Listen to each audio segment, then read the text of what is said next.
네, 제6절 위계 위력에 의한 미성년자 심신미약자 간음추행입니다. 위계라는 건 뭘까요? 예, 속이는 거죠. 위력은요, 강제력을 행사하는 겁니다. 어, 굳이 폭력이 아니더라도 저항할 수 없는 공포심, 위협 다 포함합니다. 특히 미성년자나 심신미약자가 뭘까요? 의사결정 능력을 상실한 상태, 정신적인 문제가 있는 사람, 이런 사람을 가는 추행한 죄입니다. 어때요? 제목에서 느껴지시는 게 강하게 처벌이 되겠죠? 예. 그래서 미성년자, 심신미약자에 대해서 위계 또는 위력으로 간음, 추행한 경우에는 얼마요? 5년 이하의 징역에 처하도록 되어 있습니다. 여러분 교재 73페이지에 보시면 19세 미만 이렇게 나와 있죠. 그리고 13세 미만 더욱 가중처벌 성폭법이 적용되어 10년 규정되어 있습니다. 아청법에 적용을 받는 거죠. 행위의 개체는 여기 미성년자, 심신미약자가 해당이 됩니다. 교재 통해서 행위 개체 확인하시고요. 근데 미성년자인데 이미 혼인했어요. 이런 경우는 뭐다? 성년으로 본다. 이걸 민법상 성년의죄라고 합니다. 행위의 종류 보시겠습니다. 첫 번째, 위, 개. 이건 상대방을 속이는 거예요. 이걸 착오라고 합니다. 착오에 빠뜨려서 정상적인 성적 의사결정을 그르치게 하는 경우. 속이는 건데, 오인, 잘못 알게, 착각, 굳이 어, 학원 선생님이 뭐라 그래요? 얘 내가 너 이거 레슨 받아주는 거야. 너 자세 교정해 주는 거야. 호흡 지도하는 거야. 이러면서 막 만지는 거죠. 그러면서 나중에는 그루밍 상태, 저항할 수 없는. 선생님이 나 그냥 발레 레슨 하시는 거야. 무용 가르쳐 주는 거야. 발성 연습 시켜 주는 거야 하면서 간음 내주는 추행의 상태. 예, 이게 음, 행위의 종류입니다. 하지만 애가 벌써 알아요. 남자 소개시켜준다고. 여관으로 유인해서 이 정도 따라갈 정도면 이거는 위계에 의한 가는 아니다. 맞습니다. 그리고 불렀어요. 하지만 물론 화대를 줄 의사는 없었어요. 그러면서 청소년과 흔히 말하는 원조교제했습니다. 이것도 위계 아니라고 판결을 냈습니다. 네, 여러분 교재 17페이지 보시면 어, 네 번째쯤 치료해주겠다. 종교적인 의식을 치르는 것에 불과하다. 이거 위계에 해당합니다. 하지만 성관계 가지면서 50만 원 주겠다 제의만 했어요. 이 경우 착오에 빠졌다고 할 수 없습니다. 왜? 목적이 있는 행위였기 때문에 성관계를 한다 목적이 있습니다. 그래서 위계라고 볼 수 없다. 예, 판례 77페이지를 통해서 확인하시기 바랍니다. 다음, 그럼 위력인이라는 건 뭘까요? 폭행, 협박 다 포함합니다. 여러 명이 뺑 둘러쌌어요. 아니면 폭행을 행사할 유형력, 망치라, 도끼라지 여러 가지 주먹을 쥐어 보인다지. 하지만 지위와 권세, 너 이거 안 따르면 너 해고할 거야. 아니면 너 응? 너 계속해서 레슨 너 못 받게 할 거야. 권세를 이용해서 예를 들면 스포츠 스타들, 스포츠 선수들 아니면 예체능계 상대방의 의사를 제압하는 일체 행위를 다 포함합니다. 그래서 강간죄에 해당하는 그런 정도의 폭행 협박은 아니다. 네, 이 위력 여러분 교재 77페이지부터 있습니다. 80페이지에도 보면 가만히 있어 이러면 안 돼요 막 이렇게 저항한 것도 분명한 저항의 의사로 보여진다는 거죠. 미성년자인 경우에는 자유의사를 제압하기에 충분한 정도였다라고 판단해서 미성년자 의제 강제추에 해당했습니다. 그 다음 페이지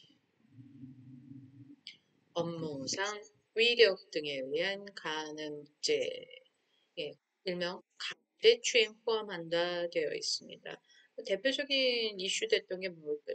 여러 가지 미투운동, 스쿨 미투, 안희정 사건, 영화 감독, 최근 스포츠 감독, 뭐 체육계, 연극 영화계 뭐 여러 분야에 거쳐서 업무상 위력에 의한 간죄 요즘 상당한 이슈가 됐었죠. 규정 보시면 업무, 고용, 기타 관계로 자기의 보호, 내 보호 아래 있단 말이에요. 누구 대표적인 뭐 할게요? 교수님과 조교, 제자, 아니면 의사와 간호사, 변호사와 여직원, 상사와 부하, 뭐 군 같은 경우, 교정 시설이라는 경우, 상당한 상명하복 관계가 성립되는 그런 조직에서 많이 나타나는 경향이 있습니다. 그래서 이게 감독, 예, 감독. 이런 경우에 위계 또는 위력으로 간음한 자는 형량이 얼마예요? 5년 이하의 징역 또는 1,500만 원 이하의 벌금, 공무원인 경우 300만 원 이상의 벌금을 받게 되면 파면 또는 해임됩니다. 일단 피구금자 간음죄라고 되어 있습니다. 여러분 교재 81페이지 보시면 구금된 사람 대표적인 거거든요. 여러 가지 교도소 감호하는 사람. 그래서 검찰, 경찰, 교정, 보도직 이런 경우에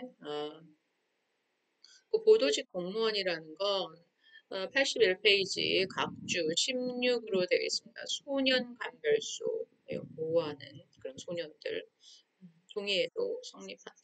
요즘 쉼터 소녀들 성추행 이런 거 있습니다. 뭐야 7년 이하의 징역에 처하게 됩니다. 그래서 업무상 위력에 의한 간음죄 개념 보셨고요. 간략하게 영상 한번 보도록 하겠습니다. 지사에 대한 1심 선고가 내일 내려집니다. 지난 3월 김지은 씨의 폭로 이후 5달 넘게 이어져 온 미투 운동의 첫 번째 법적 변론입니다. 김지수 기자입니다. 성폭력 혐의를 받고 피고인 신분이 된 안희정 전 충남지사의 운명이 이틀 뒤 결정됩니다. 서울 서부지법은 오는 14일 오전 10시 30분 안전지사에 대한 선고 공판을 진행합니다. 안전지사는 자신의 수행비서이기도 했던 김지은 씨를 상대로 지난해부터 올해 2월까지 업무상 위력에 의한 간음 4회, 업무상 위력에 의한 추행 1회, 강제추행 5회를 저지른 혐의로 지난 4월 불구속 기소됐습니다. 검찰은 지난달 결심 공판에서 안전지사에게 징역 4년을 선고해달라고 재판부에 요청했습니다. 법원의 선택지는 실형과 집행유예, 벌금형, 무죄 선고로 볼 수 있는데 징역 3년 이하의 선고에 대해서만 집행유예가 내려질 수 있어 징역 4년 구형은 집행유예를 배제해달라는 의미로 해석됩니다. 안전지사 측은 무죄를 주장하고 있습니다. 추행 사실은 인정하지 않고 있고 간음 부분은 인정하되 합의에 의한 관계여서 죄가 되지 않는다는 입장입니다. 이에 재판부는 업무상 위력 행사 여부를 중점적으로 따져 결론을 내릴 것으로 보입니다. 재판부가 김 씨 진술의 일관성과 신빙성을 얼마나 인정할지가 선고심의 관건이 될 것으로 보입니다. 연합뉴스 TV 김지수입니다.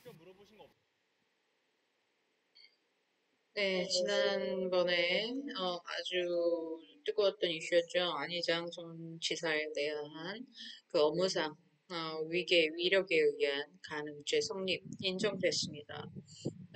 예전에는 이 인과관계 내지는 상대방의 동의 여부 그 여기서가 나중에 아침도 뭐 예약해주고 바도 예약하고 스스로 밤에 여관으로 갑니다. 이런 것들이 업무상 위계 또는 위력에 의한 간음으로 인정받기 어려운 그런 걸로 봤었는데요.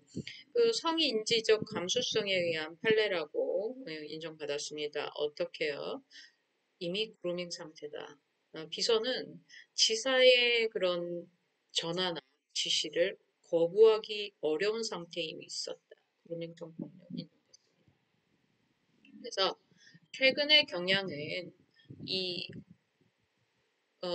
여성의 동의 여부에도 불구하고 여성의 어떤 성적 자기결정권을 제한할 정도의 권위와 위계 질서의 상위권에 있는 사람, 이 사람의 어떤 직장의 승진이나 아니면 해고까지 결정할 수 있는 그런 위치에 있는 사람이 성적인 관계를 요구했을 때 응할 수밖에 없는 여배우 사건들 맞죠? 예, 성상납 이런 피해자로 보는 그런 판례들이 등장하기 시작했습니다.